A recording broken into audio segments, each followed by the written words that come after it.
go on, I guess. All right. So, well, it's a greetings from Las Vegas, Nevada. It's a pleasure to be here with you. In the background, we have a Western Burrowing Owl. They are aptly named because they are found in Western North America. And they're quite unique in that they live in burrows year round, both in the breeding season and the non-breeding season, as do the Florida burrowing owls. And so if you happen upon burrowing owls out in the wild, this is probably what you're going to find. They are diurnal and they are crepuscular. So they spend most of their time by their burrow or partially in the burrow in this case. And that's true of the Florida burrowing owl as well. So my talk will give a description of the owls, their location and migration, some of their attributes, some of the I have videos with vocalizations and their behavior, in which case you're going to see the secret lives of burrowing owls, because most of the time they're just standing around their burrow. And their conservation status, and a little bit about the Las Vegas Rainbow Owl Preserve. So here we have two Western burrowing owls, male and a female. They are identical in appearance. You really can't tell them apart, so they're sexually monomorphic. They are brown, white spotted, except for a barred belly, a white throat, and white eyebrows. Long legs. For an owl, they have pretty long legs, but keep in mind they are terrestrial owls. And they do chase down some of their prey, like insects. They have yellow eyes. I'm told that Florida burrowing owls, you may have a few that have brown eyes. They have no ear tufts, and the male may be slightly lighter in coloration due to more sun exposure, because the female will spend a month in the burrow incubating eggs while the male is outside in the sun. And their lifespan is approximately 6 to 8 years. Now, the Florida burrowing owl differs a little bit in that they may be slightly smaller.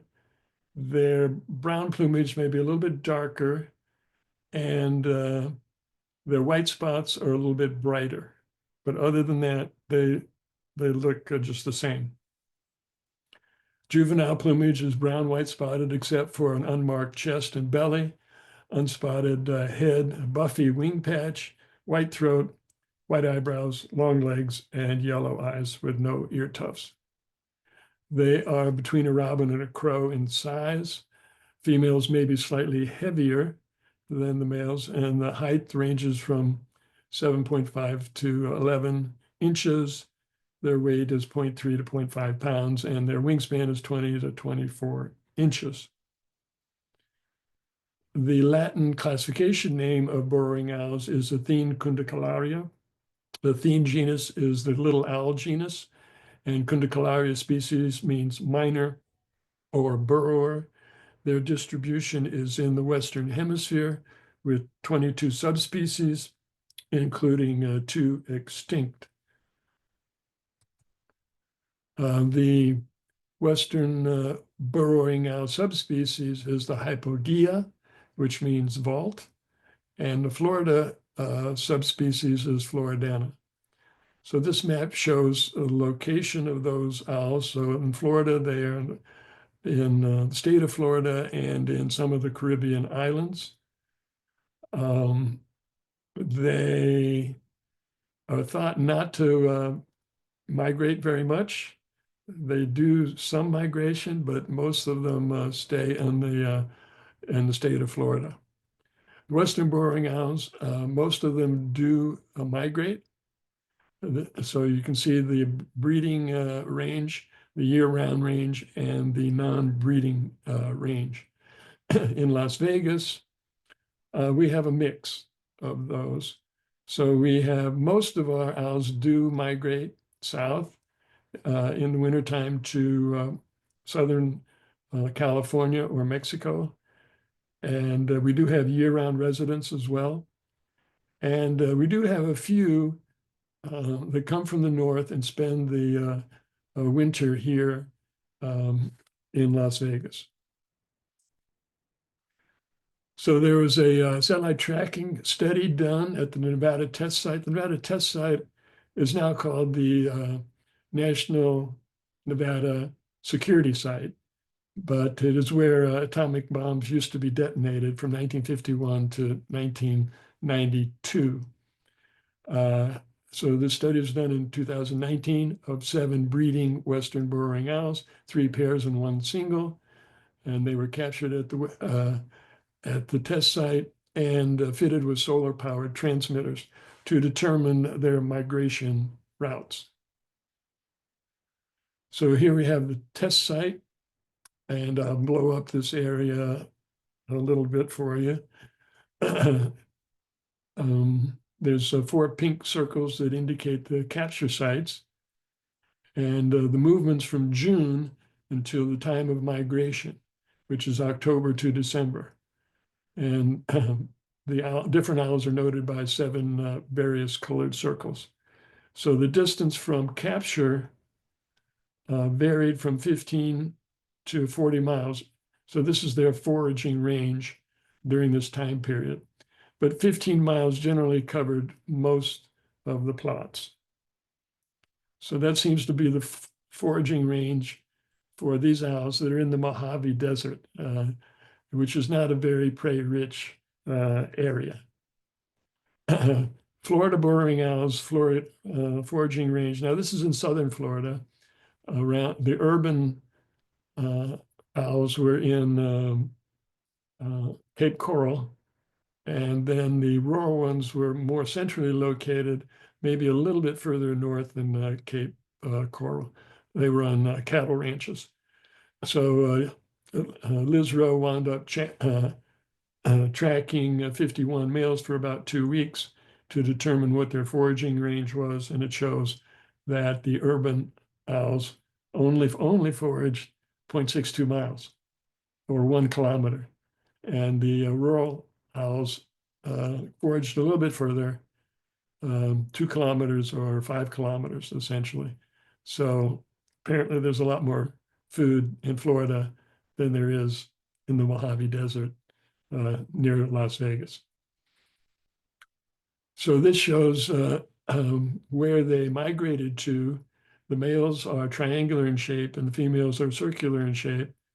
And there's some tiny dots that are kind of hard to see, the white dots. There's a couple of black dots and then green dots. They show migration routes. And it took 2 to 3 weeks for the owls to get to Baja, California. So there were 2 females and 1 male that went to Baja, California, and 2 males and 1 female that went to Southern California, and 1 female that stayed at the test site. The black lines show the pairs. So when they migrate, they don't go to the same place necessarily. And unfortunately, we only had 2 return. So this is the return route in the spring of 2020. The non-migrate, so it shows the green male migrated back to 60 miles from the capture site. And the yellow male migrated back to 1.5 miles of capture site. He mated with a different female and then went back to the area of the Salton Sea in Southern California the next fall. And then there was the blue female that stayed at the test site. Her transmitter was found in June of 2020, 30 miles from the capture site. So we don't know what happened to the other owls, whether they suffered predation or whether the transmitter just fell off. But this is the sort of migration pattern we have in our part of the country. So where can you find burrowing owls in the desert? They can be found in desert scrub and mixed desert scrub vegetation.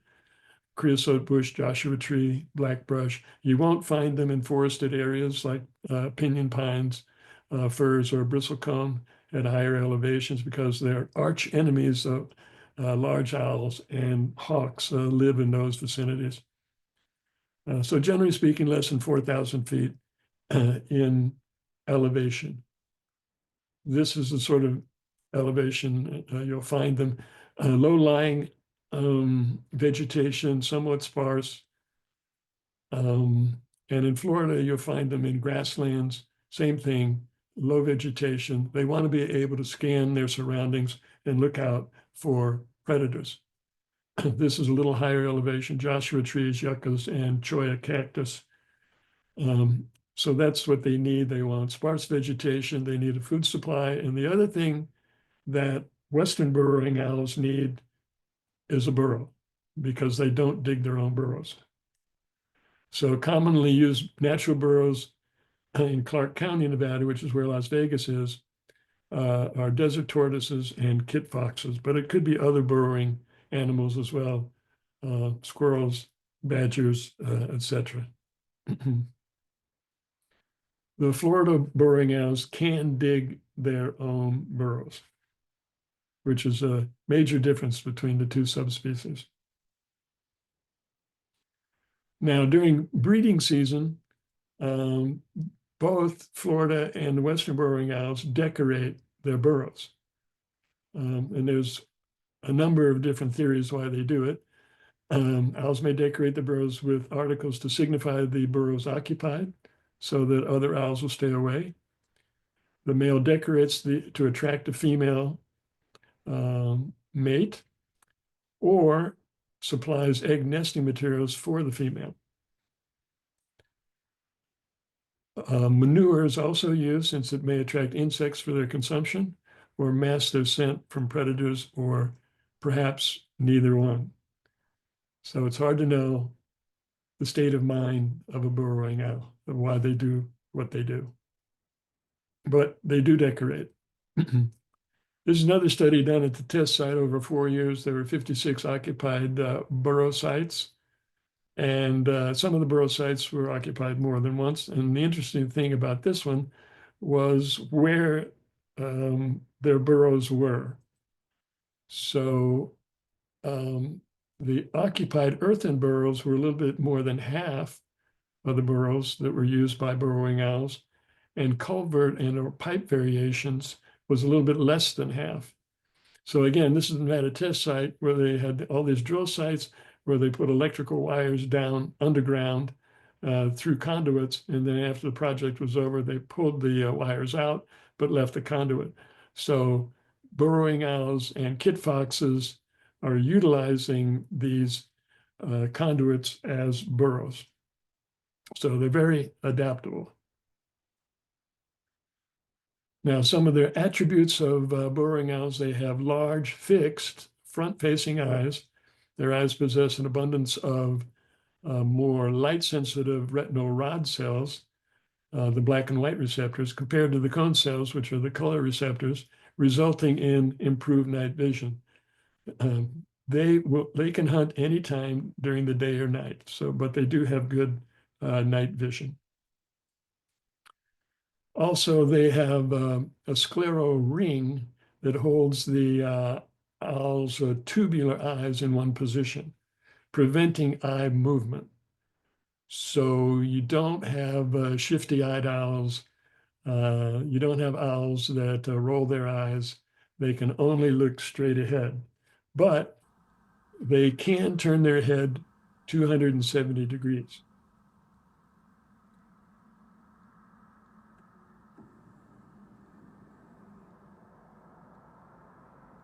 So how can they do that? It kind of hurts just to look at that, actually. They have twice as many neck vertebrae as humans do. So mammals have essentially 7 neck vertebrae. All mammals do, except for maybe 2 species. And birds have many more, anywhere from 10 to 25. But owls have 14. And so it allows them to turn their neck to a much greater degree.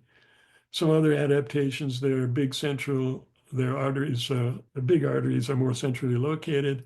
Also within the vertebrae themselves, their foramina are large enough to accommodate the severe twisting of their head so that it doesn't compromise the blood supply. Owls also have three eyelids. They have an upper eyelid and nictitating membrane, which is transparent, and they are used and moves laterally. And they're used for moisture and protection. And they also have a lower eyelid that is used for sleeping. Night, night, little owl.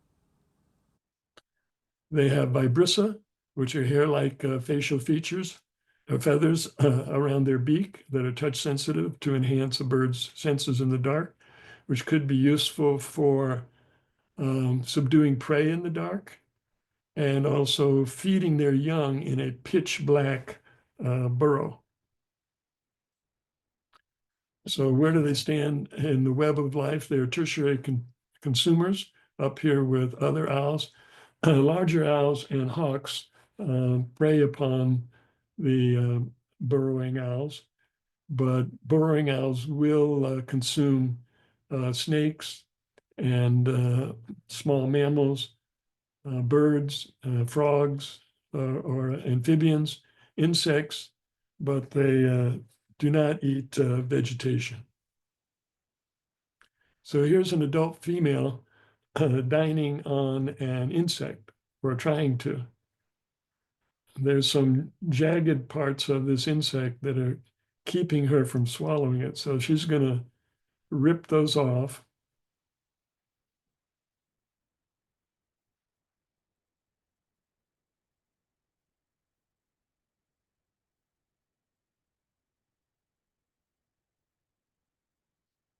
And then it goes down the hatch. So owls cannot chew their food, but they have two stomachs. So they have a proventriculus, which secretes acid, enzymes, and mucus for the breakdown of food, and a ventriculus or gizzard that grinds and digests the softer food, passing it on to the intestines while holding back the undigested items, creating a pellet.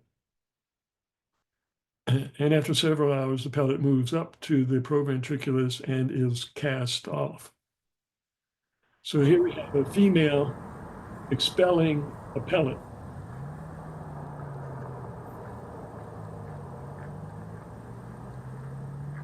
Oh, I feel so much better now. Ready for my next meal. All right, so researchers can determine the owl's diet from pellets. This is a study done in Corpus Christi, Texas in the non-breeding season. And what they looked at over 800 pellets over 5 years. And what they found was by number, the owls ate insects 91% of the time, other invertebrates like crustaceans and spiders 7% of the time, and 2% of the time were vertebrates like rodents. So here's the picture on the left is a resident of Gilcrease Orchard. And you can see by the bloodstained beak and feet that his last meal was a no grasshopper. And on the right side is an owl that has just returned to the burrow with a vertebrate. And that's how they carry their prey. They carry it in their beak when they fly with it, not their talons. So here's a male beginning to consume a vertebrate. And you can also see the dark pellets strewn around the burrow. So he reaches down with his hooked beak, is able to tear pieces of flesh from the vertebrate.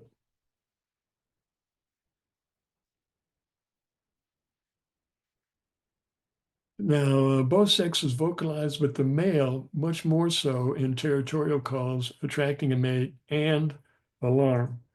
So this is the territorial coo-coo call.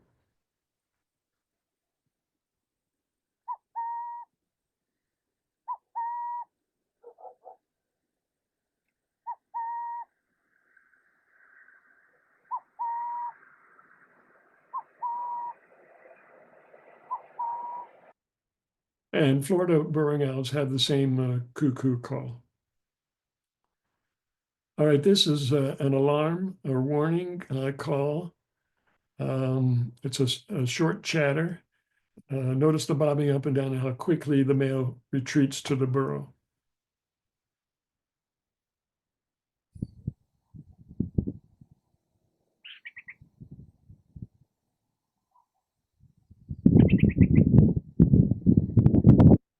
So they are lightning fast. Don't be misled by how cute you may think they are. They are agile killers. All right, now this is a short chip alarm. Notice its effect on the fledgling, which is what you're going to see first.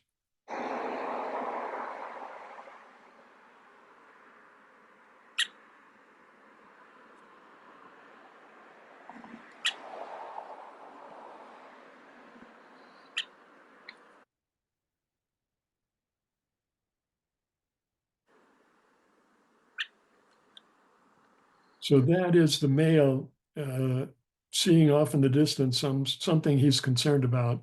And so he's warning everyone around him to be aware. This is the same behavior we get when we're cleaning out the burrows in the Rainbow Owl Preserve. The male owl will approach us and give us the bob and the chip, indicating that he's not happy that we're there and wants us to leave. Now, this one, we have a coyote and the others that are on rebar, I think there's two fledglings on rebar, and then there's a female that's down in the distance by the burrow. They've seen the coyote before, but it's the male responsibility to protect the family, and so he goes after the coyote.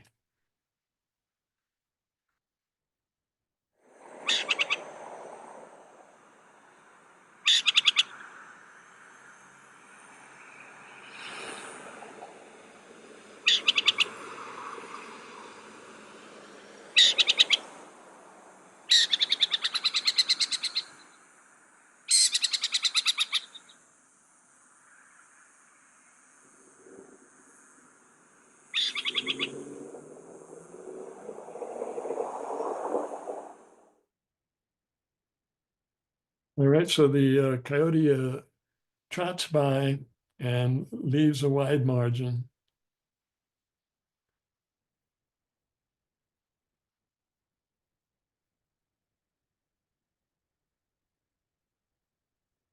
Looks back, and then the owls are about to take off to go hunting. This is after sundown.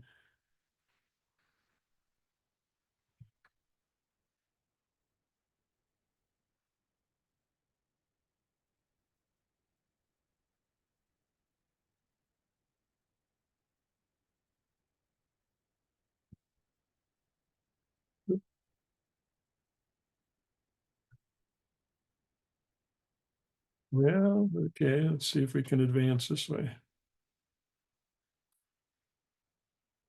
Okay, earlier the same day, a different response from firecrackers. So the fledglings have probably not heard firecrackers before, and this is their response to it. This is a chip alarm, and they dive for the burrows.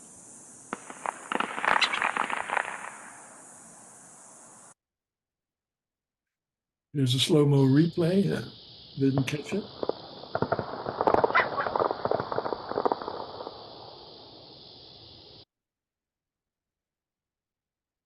In southern Nevada, the breeding season is from March through August, and it's February to July in Florida.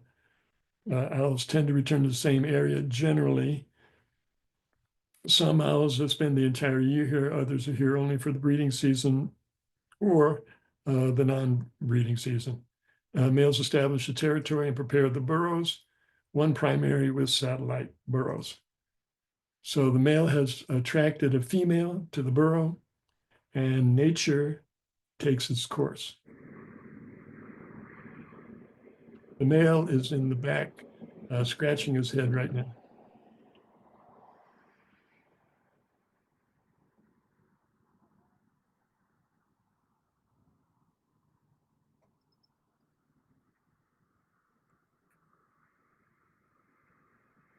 So during the height of the breeding season, you may see the owls mate 1 to 3 times at sundown. Owls may nest in relative proximity to other owls. They're usually monogamous during the breeding season, but occasionally a male will have 2 mates. After mating season is over, the migratory owls generally depart to different areas, and burrowing owls may breed at 10 months with intervals of breeding of 1 year. And pair bonds are not permanent for the migratory owls. The California non-migratory owls both pair, retain, and split. And that's probably true for many of the Florida burrowing owls, as far as pair retaining, because most of them don't migrate very far. Incubation, the average size clutch is 5 to 9 eggs. They can vary though from 1 to 12. And also success of offspring is variable from 33% to 100% in different studies. Usually 1 egg is laid per day or day and a half, and the eggs are white and quarter size. Incubation by the female takes 28 to 30 days. This is on the left is a brood patch of the female. She loses her abdominal feathers and is able to provide more body heat for incubating eggs. On the right side is a female owl who has just come out of the burrow, and you could see by her ruffled abdominal feathers that she is incubating eggs. So the first appearance of the nestlings in this case was May 30th, and they come out of the burrow about 2 weeks of age, roughly. And the juveniles will wait for the adults to bring them food. It sounds like it's an orderly process, but it's more like a feeding frenzy. I slowed the video at the beginning here to show one of the siblings stealing an insect from the other. I'm following the one in the front here, which is probably the youngest. It's certainly the slowest and the least alert of all of the siblings. Okay, so it's slowed down here. He's about to get an insect, and then lo and behold, his sibling comes in and steals it from him.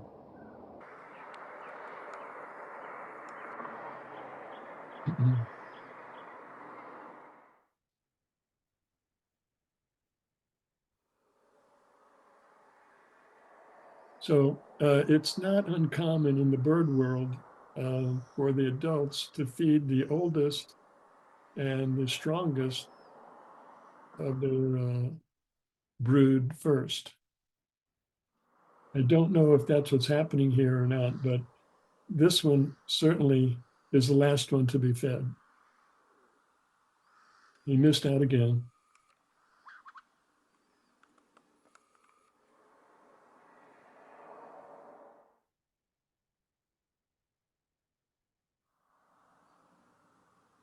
So he looks longingly at the juicy insect that his sibling is eating, but there's no way he's going to share it.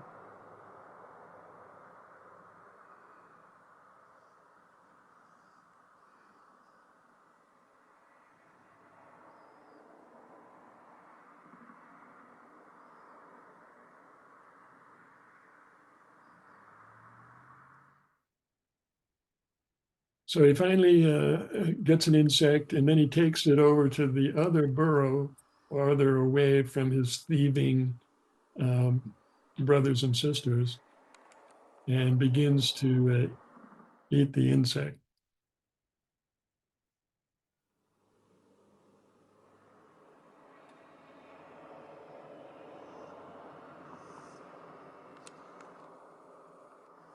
He gets rewarded again and then takes the insects inside the safety of the burrow.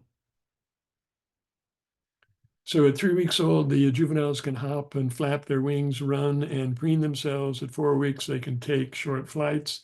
At 6 weeks, they can fly well, but remain close to the burrow. So here we have the juveniles preening and allopreening. They will preen each other.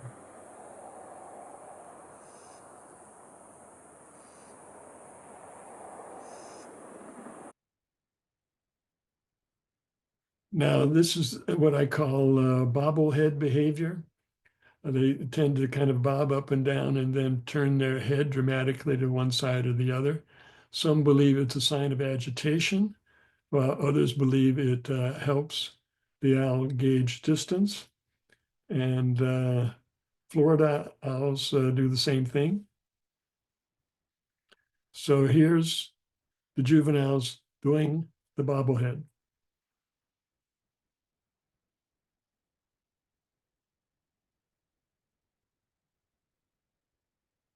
So it could be curiosity, it could be just having some fun, it could be just doing crazy stuff that kids do. It's hard to know. Adults don't do this sort of behavior. At least I've never seen it done. When a bird's feathers and muscles are developed enough for flight, but they're still dependent on parental care, is when they've fledged. Um, Juvenile owls fledge around 44 days. They may remain near the burrow for an additional 21 to 28 days. The juveniles change their plumage from 45 to 70 days, whereupon they look just like adults, and they would join the adults in foraging flights at dusk. So here is the fledges flapping their wings, learning how to fly, and then later on they'll be pouncing on each other.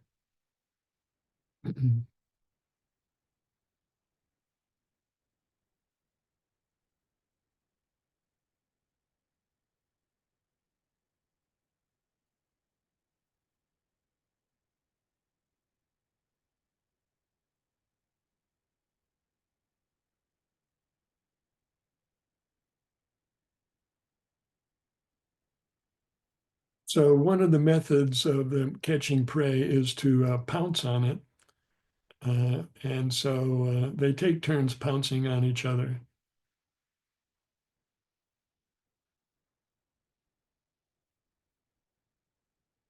The one in the back is probably the oldest because its barred feathers are starting to come in.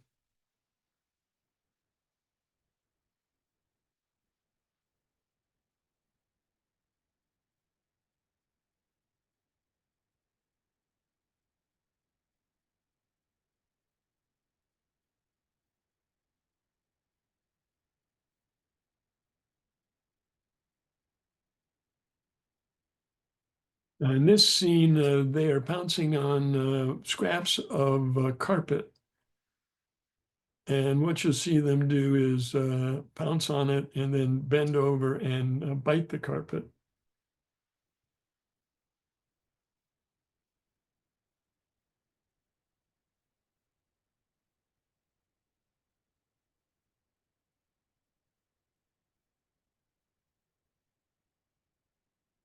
So they're doing this just before they take off to go hunting with their parents. So it's as if they are practicing their hunting skills before they go hunting.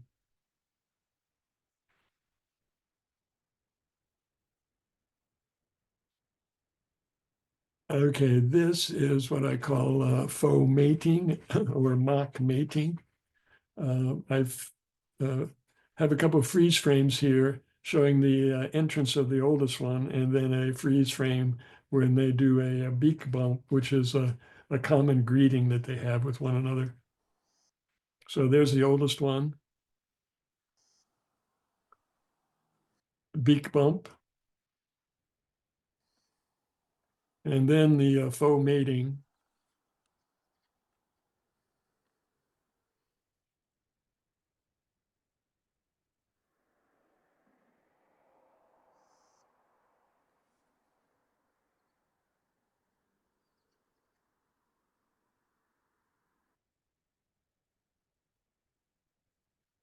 All right, so here, the next couple of slides will show the rapid maturation of the owls. This is May 30th. They're 14 to 21 days old. Their first appearance out of the nest. This is what they look like. A month later, this is what they look like. And all of them are flying with their parents to Gilcrease Orchard. And then 2 months after that, two of the fledges have left. So really at 3 months old, they start leaving the nest. And the fledges look just like the adults by 70 days. Now, the Western Burrowing Owl's breeding range has declined in the 70s to the 90s. Major reasons for population decline in North America is control programs for prairie dogs, all right, which was in the blue area especially, because the farmers and cattle ranchers, don't like prairie dogs too much, so they eradicate them. Well, if there are no burrows, then that means there's no burrowing owls, because Western burrowing owls can't dig their own burrows. The other reason for loss is habitat loss. So other causes of decline are predation by the hawks, badgers, coyotes, weasels, cats, dogs, etc., collisions with vehicles. Burrowing owls are endangered in Canada and threatened in Mexico. Fish and Wildlife lists burrowing owls as endangered in Minnesota, threatened in Colorado and Florida, and species of concern in many Western states. In Nevada, they're classified as sensitive by the Nevada BLM. BLM is Bureau of Land Management, which manages more than 80% of the land in Nevada. Vulnerable by the Nevada Division of Natural Heritage, and priority species by the Nevada Department of Wildlife. They are protected by the Migratory Bird Treaty Act, which prohibits the take, including killing, capturing, selling, trading, and transport, and harassment of protected migratory bird species without authorization by Fish and Wildlife Service. But in Nevada, they are not guaranteed a home. During the non-breeding season, construction may proceed even in sites with burrowing owls. So they are not protected in that sense, and there's really no mitigation, generally speaking. And if you're going to build a house on their property, or if you're going to build a house where burrowing owls are, which is different than Florida. So burrowing owls may be removed with permission from the Florida Wildlife Conservation Commission in the non-breeding season with a permit.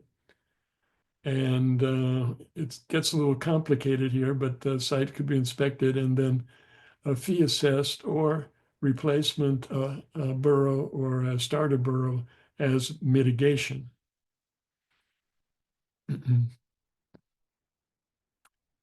So there was housing was growing around the Gilcrease Orchard. So some of the natural burrows were being covered over by housing.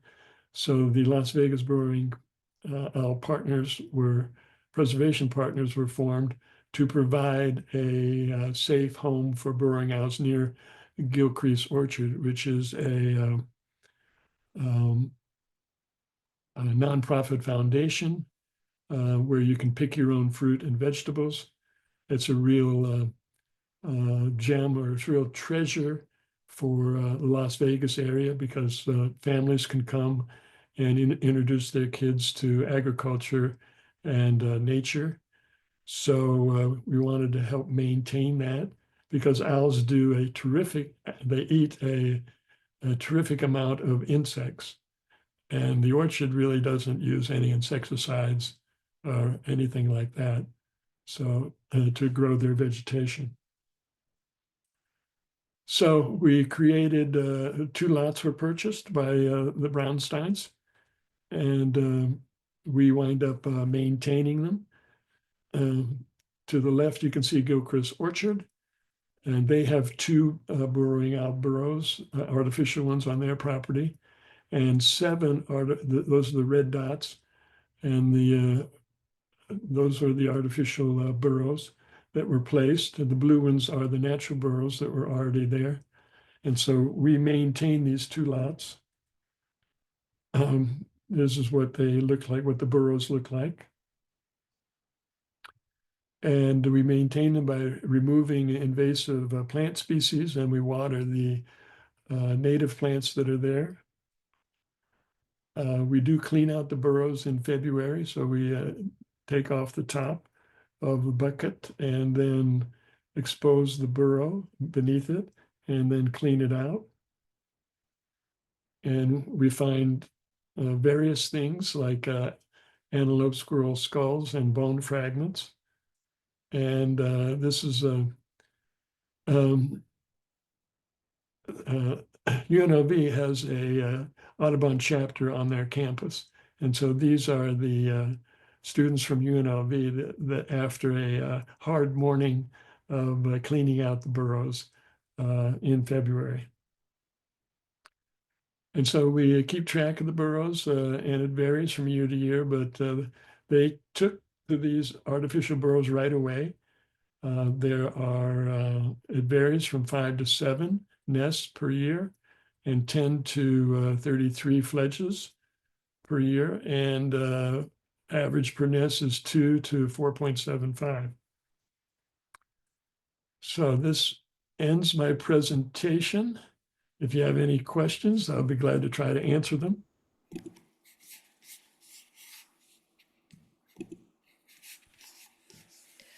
Thank you. Thank you. So I have a question. Do you know if the Florida burrowing owls, do they decorate their burrows or just the Western ones? They do decorate, yes. Oh, okay. I talked to somebody from the Project Perch about this, and they said yes, they do, and they like shiny things in Florida, apparently, you know. No, that's what she claimed anyway. So yes, they do, and her outlook was the male and female decorate. They formed a bond and they decorate. And there's some discussion on whether they wind up decorating when eggs are being laid. And that's what David Johnson seems to think. But he also says, or at least previously, he said, the male decorates in order to attract a female. So I don't know which one is the correct one, if there is a correct one, actually. But the Florida owls do decorate, yes.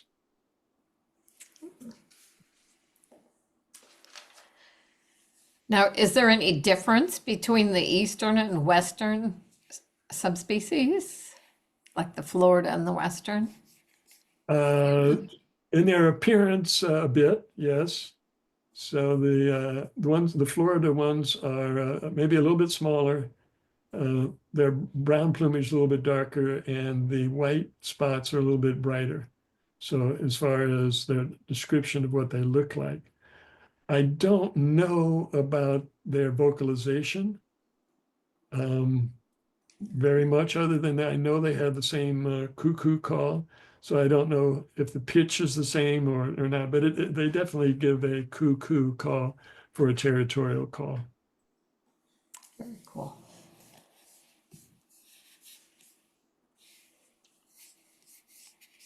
Any other questions? I've unmuted people, so you can unmute yourself if you want to just ask the question.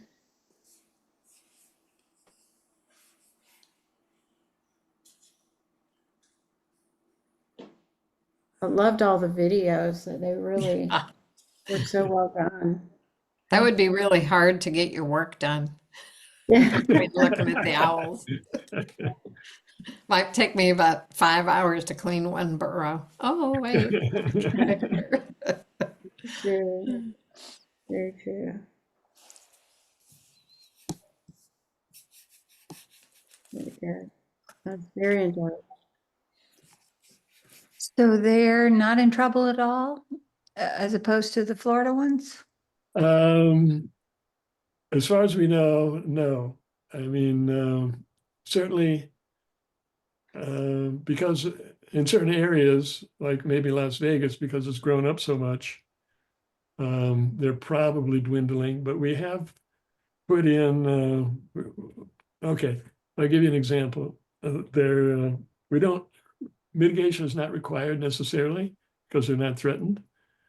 But Las Vegas, in the 1980s, Caesar's Palace flooded. All right. So after that, they wound up putting water detention basins all around Las Vegas in order to capture water, so it wouldn't flow down to the Strip area and further south and further at lower elevations. All right. So in the Northwest Valley, which is where these burrowing owls are, the Rainbow Owl Preserve is, there's a park called Floyd Lamb Park. Well, housing has grown up in that area dramatically. And so the water authority was concerned that there may be some flooding in that area because all these houses have covered over the ground. So they decided to put in a detention basin in Floyd Lamb Park. But Floyd Lamb Park had burrowing owl burrows. So because it's a state property, they decided that they would, as mitigation, they would put burrowing owl, artificial burrows in different part of Floyd Lamb Park so that they could place this detention basin in Floyd Lamb Park. So, but we don't typically do that, for housing. It's they're not thought of as being a threatened species here in Nevada. So that's it's very difficult to assess the number of owls in a location, really. You have to do it by transects, where you walk a line and you wind up having a recording, an MP3 player, and you play it and you're listening for other owls responding. And then you go find those burrows. So it's very time consuming, and it's just something that really hasn't been done on a large scale here. And the ones that have been done years ago, we don't have a very dense population of burrowing owls, at least from that technique, if you believe, the way it works. So we might only have 1.2 owls per 10 kilometers, which is not very many, but we're a desert. So there's not a lot of food. We don't have a lot of insects, really. That's one of the great things about Nevada, actually, because there's no mosquitoes. All right. So it's good and it's bad, and very little grass as well. So anyway, we haven't really assessed very well, the number of owls here in Nevada, I don't think. Now, I know there are places in Florida where the owls kind of, there's a few cities that kind of encourage it to, where the owls burrow actually in people's front yards. Right. And they get some. Do you have any of that in Nevada? No, No. Okay. no, we don't do that. There has to be a food supply for the owls, and around the city, there isn't that much food. I'm not saying that there aren't owls in the city themselves, because I did talk to a raptor rehabilitator, and she has received 2 owls. One that was by the Fontainebleau Hotel right on the Strip. It'd probably run into a window, all right? Oh. And then another one was on the other side of I-15. There's a big development called Area 15, and there's a bunch of all that's there is warehouses. And she got another one from there. So they're living around there somewhere. And there's another place really right downtown where there is a, let's see, it's a wholesale butcher. And they have burrowing owls there that are living in a pipe. And because there are lots of rodents in that particular area, okay? So they can maintain it. So there needs to be enough food in the area for them and a burrow as well. And so they are very adaptable, though. We did have some right by Craig Ranch Park. Again, it was right next to a park, so there's food in the park. And it's very grassy there as well. So they were living underneath the sidewalk, right next to a busy road, right across the street from Popeyes, fried chicken. So they are adaptable. There's no doubt about that. But we are in the Wild West here, and so it's every man for himself, pretty much, I think. And we haven't done the work to really determine whether they are threatened or not. But it's not a dense population.